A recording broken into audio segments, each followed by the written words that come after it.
Heart disease covers a wide variety of problems with the heart, but what we usually refer to as blockage to the blood vessels that supply the muscle of the heart. And this can come through as many forms, cause many symptoms, but it's usually a buildup predominantly of cholesterol in the blood vessels that affect blood flow to the muscle of the heart. Risk factors for heart disease encompass quite a variety of problems that people can have and don't always manifest with symptoms.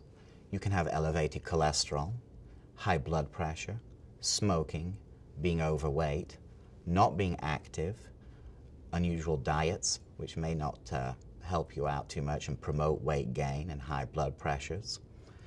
These are the main ones, along with things like diabetes and other medical conditions, sometimes some kidney diseases as well. Signs and symptoms of heart disease can be quite varied. We see the traditional chest tightness and chest pains, particularly when doing something. So sitting there at rest, even a really quite sick heart may not give any signs and symptoms. But when you actually do things, like walk upstairs, walk around a room, you will often find the symptoms become manifest. So for example, we think of chest pain, but it may also be just some unusual sensation in the chest that you haven't had before. It could be shortness of breath, and this is a really very important factor. Many times heart disease does not present with any form of chest discomfort at all. It can be lightheadedness, dizziness, sweating, but usually it will present when you're trying to do something, going from rest to being active. Or for example, maybe 6 months ago you could walk a couple of miles quite comfortably.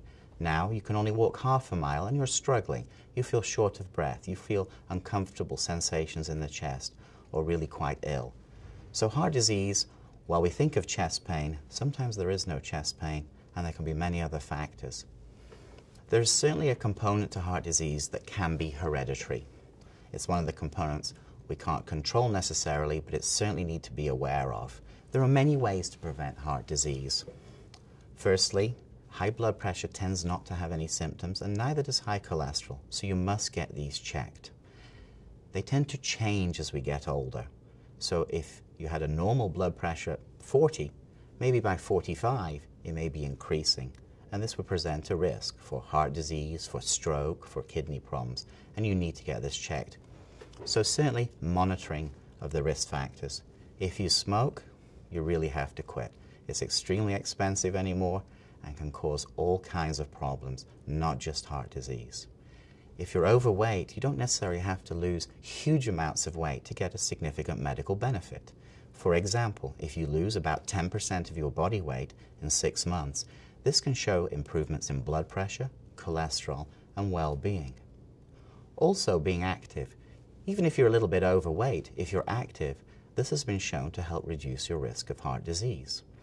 So a combination of watching your diet, some weight loss, monitoring your blood pressure and cholesterols, and being a little bit active, where you may walk at least half an hour a day, 5 days a week, goes a long way to really reducing some of the risks that you may have from a heart disease, in preventing it, and if you have heart disease, in preventing it getting worse.